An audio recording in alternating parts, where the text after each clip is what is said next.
Buenos días, buenas tardes, good morning, good evening, and good afternoon, and welcome back to the Making Miami podcast. Today's guest is someone in Miami that if you're in the know, you've got to know. He comes from humble beginnings, a true son of Florida's railway system. He went from being an average beat cop to chairing 3 Super Bowl committees and is now at the helm of the FIFA World Cup here in Miami, and I'm told is a very strong Johnny Cash enthusiast. Let's please welcome Mr. Rodney Barreto to the show. Thank you, Josie. How are you today? I'm doing great. Super excited to have you and to get to know you a little bit better and to have a really great conversation. It sounds like fun. Listen, we went to the same high school together, so isn't that great? Royal Lions for life. Definitely, I think the Catholic school thing here in Miami it's that type of bond, right? No matter what the generations. I know you're always coming back to LaSalle and you're doing talks and things like for Career Day. And the idea is always to give back, right? Absolutely, and I love giving back, and I love going back to the school. The school is so good to me, and it's great. I have lifelong friends. We're getting ready to celebrate our 50th high school reunion this October, so we're excited.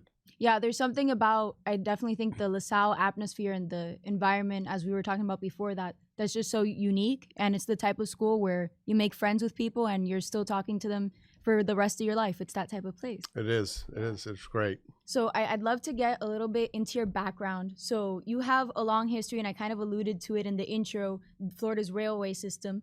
Your grandfather ran the trains back in Camagüey, Cuba.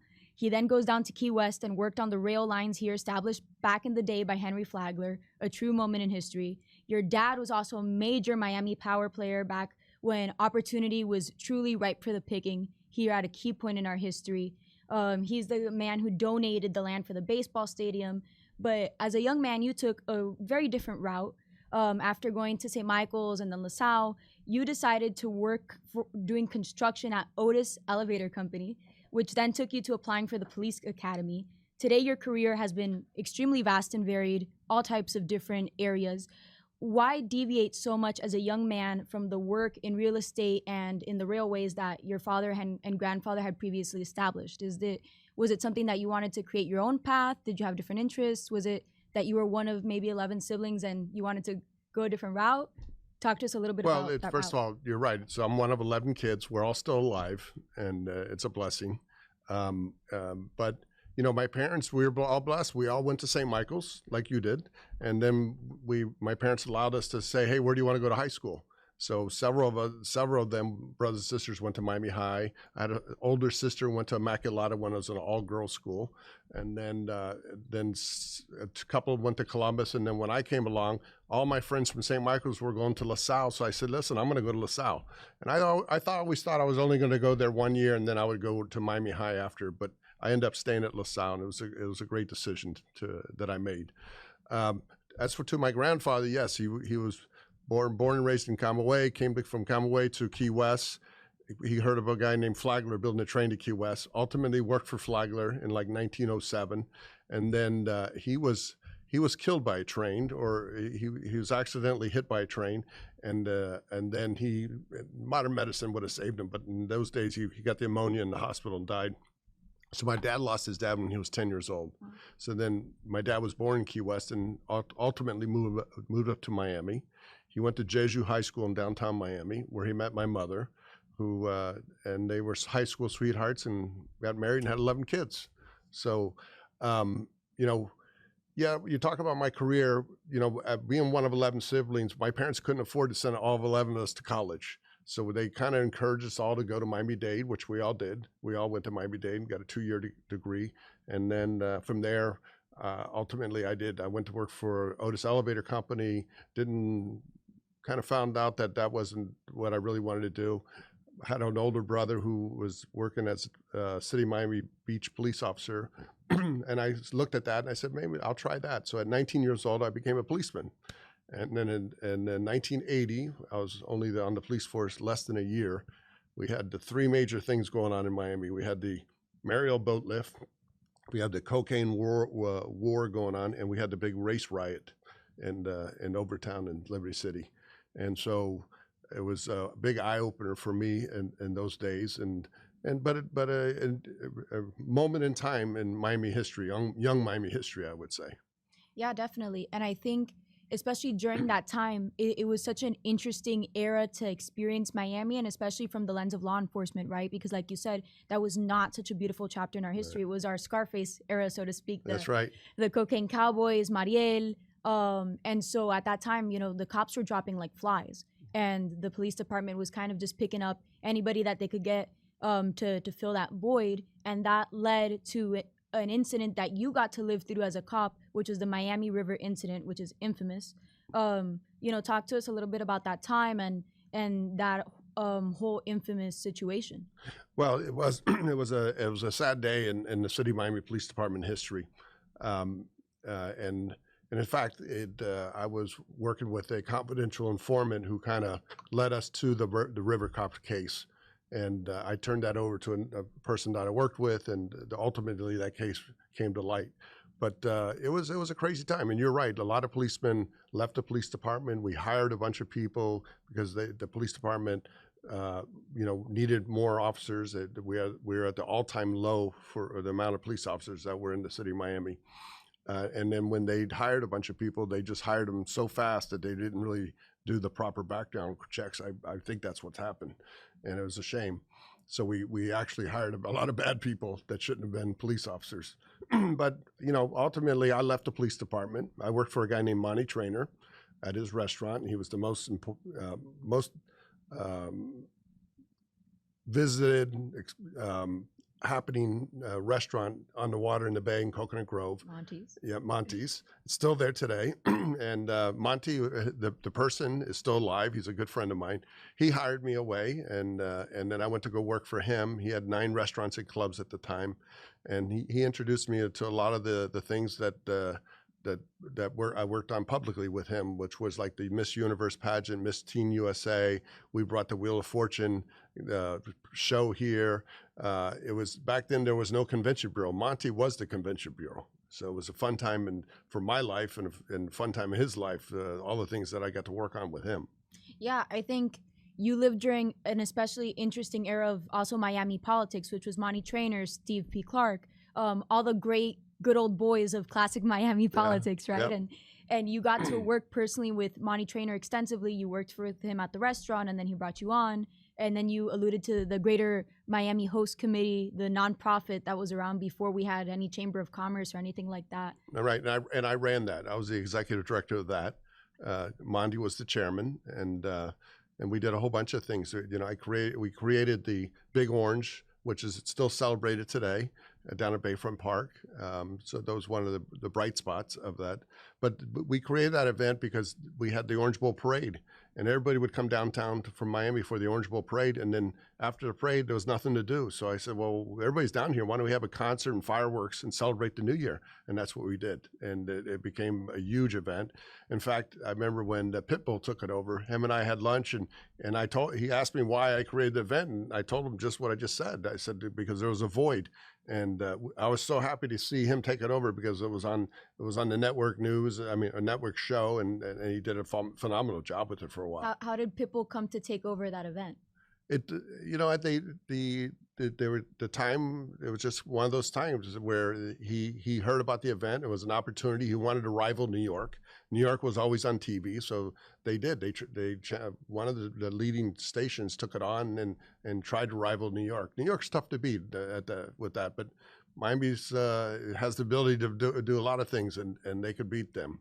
I agree, and I think we beat New York in a lot of ways, not just because it's a lot nicer to live here, but because I think that we actually have more opportunity here than in New York. I think that this is really the New York of the South and really of the entire nation that people tend to think that New York actually is. Here we have every day tens of millions of people that built so many amazing things out of absolutely nothing, started over from zero in the middle of their lives and immigrated.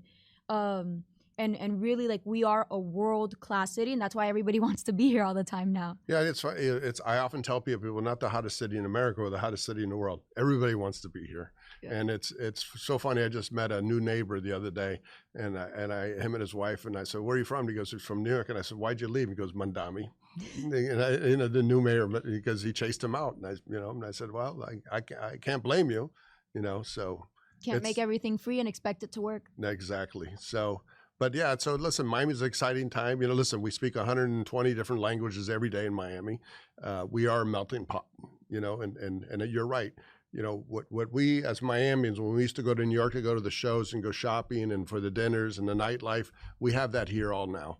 And we have a real great food scene. We have a great atmosphere, great shows here, great concerts.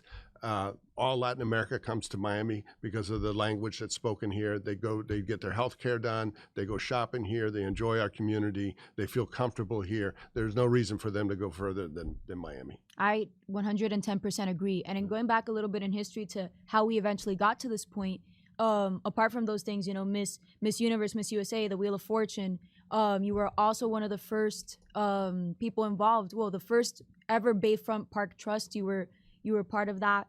And so I'm curious as to what it was like to come up in politics in that time, during an era where I feel like the politicians were a lot more savvy. They were people that really knew how to politic in the traditional sense of the word of, getting a means to an end. And whether you or anybody else agreed with it or not, they really knew how to do that and how to hone their skills. So what did it take to earn the trust and respect of these people during an era where it was truly difficult to do so, especially as a young man overseeing all these different bodies? How did you ever end up seeing a true trajectory for yourself long term as you started to rise? I had a couple of great mentors in my life. One of them was Monty Trainer, and then the other one was my father, Roger Barreto, and they kind of taught me the world of politics, the business of politics. And I was very close to Rosario Kennedy back then. She actually married my wife and I, and we're soon to celebrate our 8th anniversary. Wow, congratulations. Yeah, thank you. 2 kids and 3 grandkids, so we're on the right path. And then she actually appointed me to the Bayfront Park Trust. I wrote the first budget for Bayfront Park Trust. I hired the first executive director.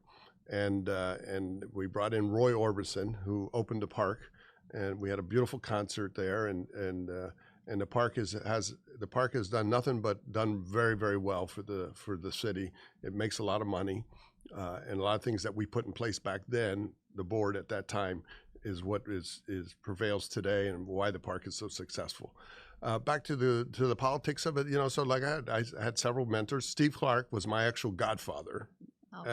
So remember now, my mom and my dad and Steve Clark were all classmates at Jesuit High School. So they were my dad and my dad and mom and Steve were very close friends, and so it was. So I had several people who helped me out and showed me that business, and then I kind of got my own wings and opened my own business and never looked back. Yeah, and you've famously also been involved with a bunch of different campaigns like the Bush campaign, various statewide races, and even things across the nation, right? And these are all scattered all throughout the years. So, we're in this timeline of kind of doing construction for Otis Elevator, being a cop. Do you end up getting involved with Monty and all these other people more in depth and start to work in this political arena and create your own business? So what I did is once I got into politics, I talked to a young guy named Alex Pinellas from Hialeah into running for in Miami-Dade against George Valdez, who was an incumbent. And yes, the whole establishment, including Steve Clark, was with George Valdez. And I decided that I had to swim against the tide if I was going to be recognized in this big sea of individuals, that I had to cut out on my own. And so we got this young politician, good-looking guy, spoke perfect English, spoke perfect Spanish, can articulate the issues, and we ran him, and he won. And it was just that was a major victory for me and business, because people knew I was close to him, and therefore I derived a lot of business out of it.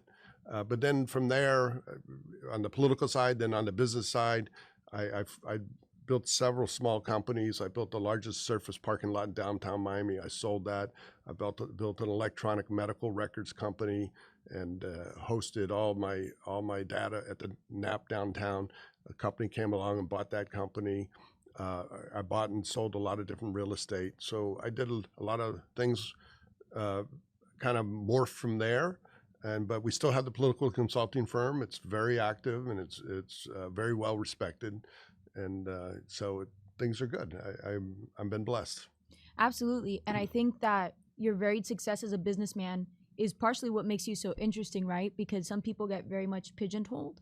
And even politicians themselves, you see people that are career politicians and they never really expand out of that. They don't know what to do with themselves outside of office. But I find it so interesting that not only did you go into business in that area, but you diversified with the medical records and the parking and real estate and all these different endeavors. But there's that old adage, right, that everyone in politics wants to be the president. And I'm curious as to why you never decided to run yourself, being surrounded in this environment. Why choose to continue the route of business and consulting as opposed to getting more directly involved with the legislation? I kind of always liked the role of kind of being the man behind the curtain, and it's I felt I could accomplish more, and I thought I was very effective in giving good political advice to my political friends, and I thought it worked well for me, and so I never had the desire to run for office. I've been appointed to several different things, and that's fine. I chair the Fish and Wildlife Commission. It's arguably the number one appointment of a governor, and I've served under 3 different governors now, appointed by 3 different governors. So I enjoy that a lot because I'm a huge outdoorsman. I love hunting and fishing and the outdoors in general, and so that's been a lot of fun. And it's a serious appointment because you're not only regulate all the hunting and fishing, but you also regulate livelihoods, people who make a living from hunting and fishing. So it's an important job. Yeah, absolutely. And I think, especially with the fish and wildlife, you have to be, first of all, very well versed with actually being outside and hunting and fishing and all of those things. I believe it was you and Governor DeSantis that led that campaign against the anacondas. The pythons. The pythons. Yeah. And so that's something that somebody that wouldn't be outside, that really wouldn't care about that arena, wouldn't know anything about or how to even approach that issue. Right. And so considering those things, right, you've had all these different businesses, you have the Fish and Wildlife Commission, you're involved in all these different ways.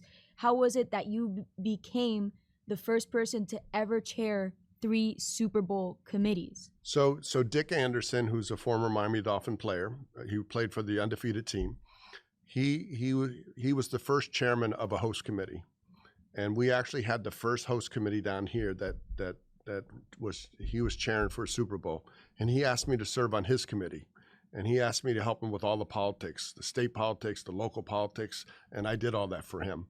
And then I've been on the committee ever since, and that's going back 30-something years, probably 34 years ago or 35 years ago. And Dick and I are still friends today. And then I have several other people who have been chairperson for the committee. And then it was kind of like my turn. And then I became chairman, and then I chaired it again, and then I chaired it again. So I chaired it for 2 different owners, Wayne Huizinga and now Steve Ross. We're actively pursuing another Super Bowl, but there's some issues to work out at the stadium. But I think ultimately we'll get another Super Bowl, and so we'll see. Yeah, and something I'm curious about, number one, is how different is it to raise money for something like a sporting event as opposed to the political causes and campaigns that you had been used to throughout your career? And is it easier or harder to do it for something like that draws so many corporate sponsors, as opposed to something more public, like and to the magnitude, right, that the Super Bowl does have that work? How involved is being the role of the chairman of the host committee? Well, you're very active, and you're meeting with all kinds of owners of companies or presidents and CEOs of companies, and pitching them on why it would be good for the company to be involved in the community and the Super Bowl. And a lot of it, we have great corporate, businesses here that want to do the right thing and want to participate and help out. And we have a lot of companies that help us just in-kind services. What I mean by that, like we have lawyers that give us their legal fees for free. We have accountants that do our accounting work for free. But that's money to us. So we don't have to write a check, but that helps us a lot. We have people who give us free office space. So we are able to, like I tell people, I'm a professional beggar when it comes to that. So it works out well. It's great for the community.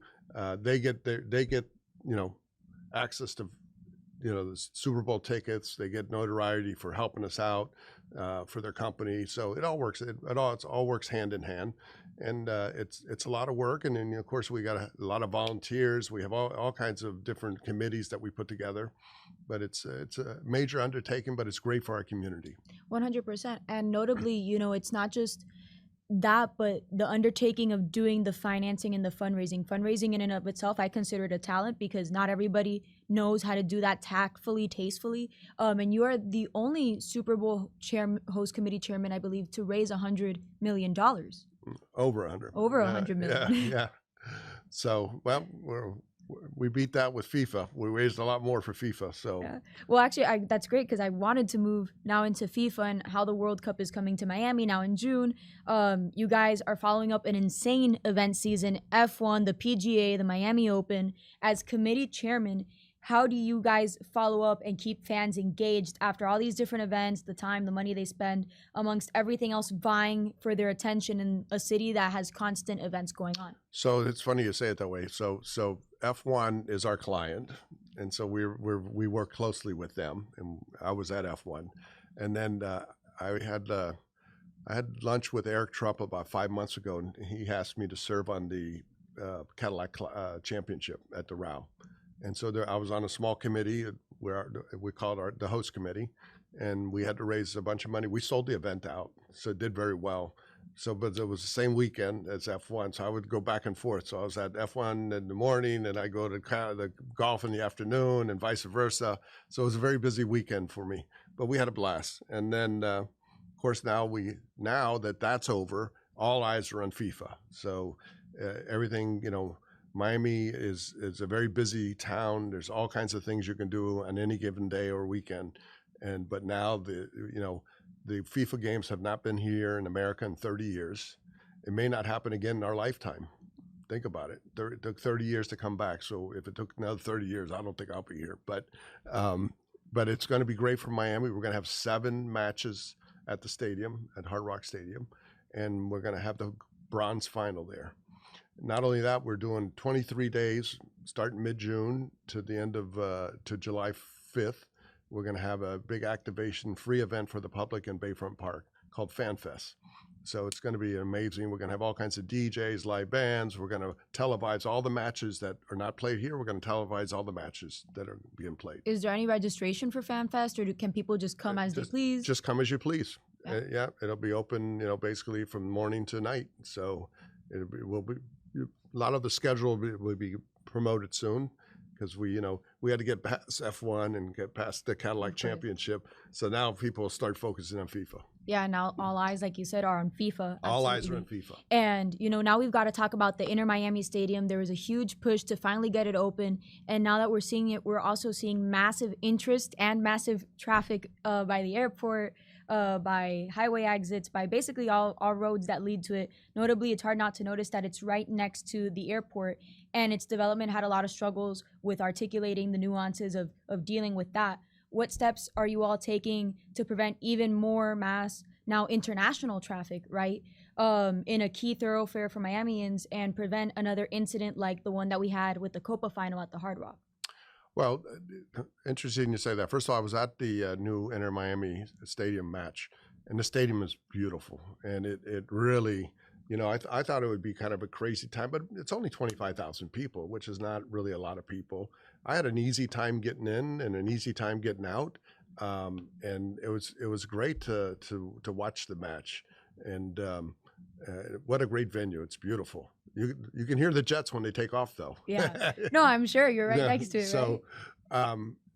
I think your question was about the incident at Copa America. Yeah. Yeah. We've been working on the security plan and transportation plan for the last year and a half, and it's going to be a total different scenario. You're not going to basically be able to drive to the stadium.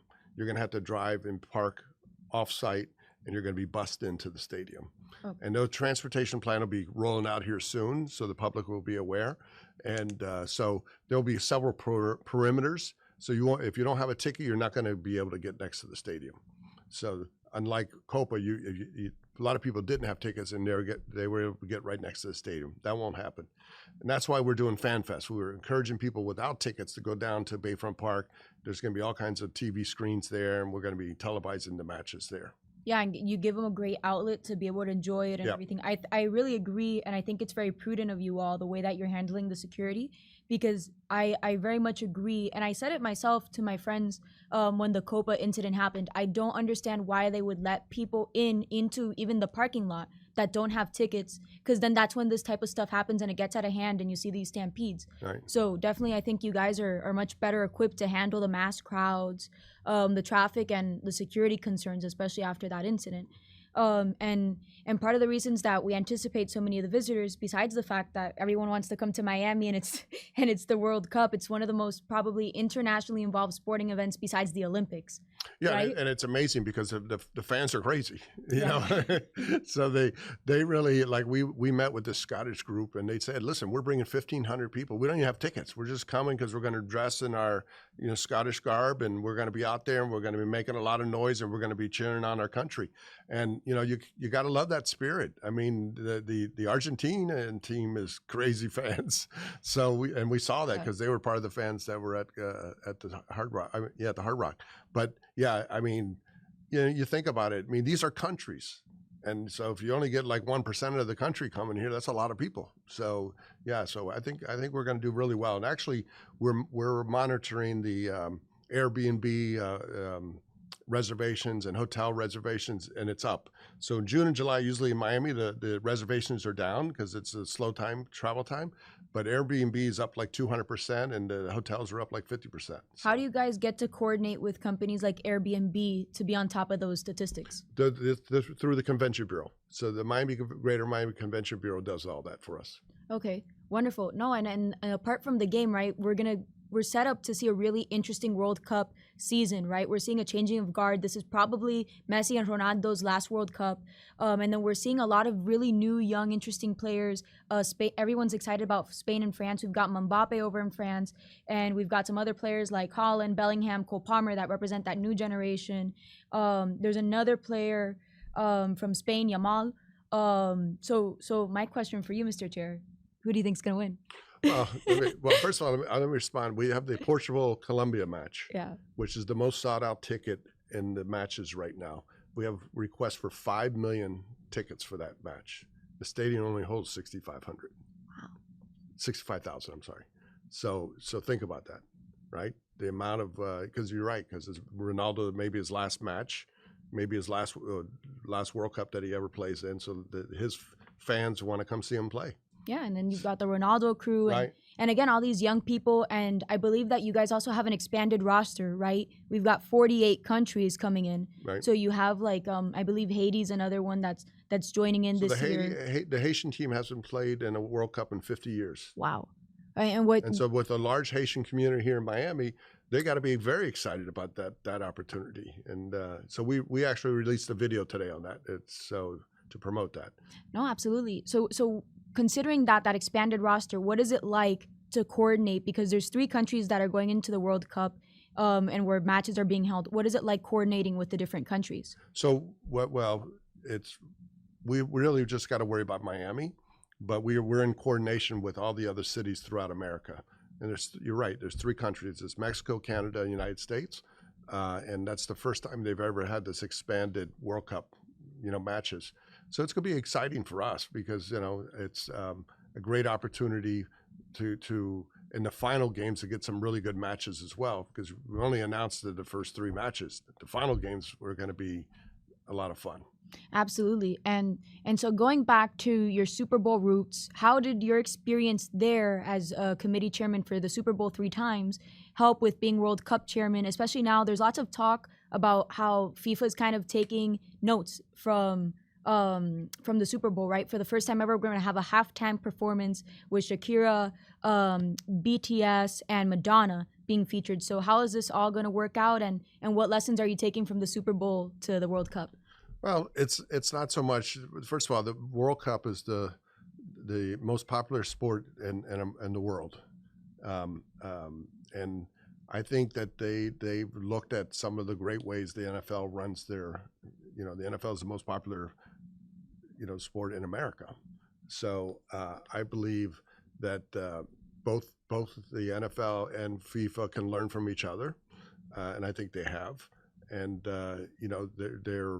they're kind of difficult to deal with because it's their way or the highway. And but they have an office here in Coral Gables, so we're able to deal with them directly. So it's been an interesting, dynamic. Mayor Cobb asked me to lead this effort on behalf of Dade County because really the contract for with the Greater Miami FIFA Committee and World Cup is with FIFA and Miami-Dade. Mm-hmm. We're just executing that contract on behalf of Miami-Dade. And I think Mayor Cava looked up and she said, listen, I got to put someone there who's got some experience at dealing with this. And I talked to her during her bid process and told her some of the things she should be careful of and look out for. And so we're kind of executing their agreement. And the Miami-Dade County government's been very supportive, and we're gonna make everybody proud. Yeah, absolutely. And you guys, so like you said, you guys are kind of like the actionable players. A lot of people don't realize that there's a really intimate relationship, not just between FIFA and the fans or the stadium that they're playing at, but rather the city itself where the events are taking place. And those require interlocal agreements and all types of different legislation and budgeting. And in fact, I remember that being a really huge topic of conversation during our last budget cycle. How are we going to facilitate this FIFA thing and then meet our budget concerns? That's right. And so now you guys are really getting to execute that, and we're getting closer and closer and closer. And we're seeing the kind of modernization and all these new things. Like you said, first time we're going to have an expanded World Cup in that way with both the 48 teams and the 3 countries. First time we're doing this halftime show. Well, one of the things a lot of people don't realize, like we have to deliver the stadium without the name Hard Rock on it. Yeah. And FIFA's renamed the stadium the Miami Stadium. Mm-hmm. And so when they go there, the name on the rooftop, on the side, the front, around everywhere, we all either removed or covered over. And any name. So no commercial name will be shown because FIFA has their own sponsors. Yeah. They walk in, they put their own sponsors' names up. Yeah, and those are things that you have to honor and be mindful of. But it costs a lot of money to do that. Yeah, everything's money. But so you talked to us a little bit about FanFest before. I want to talk a lot about that and some of the other events because I know there's been a lot of pre-hype events. You guys actually from FIFA went over to my little brother's school, Crystal Academy, and you did an activation there, which was amazing for the kids. For those who are watching, Crystal Academy is a school for disabled children. And so that was a really beautiful activation for all of them because it gave them that opportunity. Yep. And it was a great way for you guys to go back and give to the community. So are there any other activations or events besides FanFest that fans can look forward to? And what can local fans and even tourists, if they like, do around Miami leading up to the games if they can't buy a ticket? Well, we would first of all encourage all those people to come to FanFest in Bayfront Park. And yes, we have every weekend we doing activations at a different school throughout the county. So we have a whole schedule and we're out there. Our Fan Fest will go through July 5th, and then we have like a 2-week break before the next match. So then we'll do other activations throughout.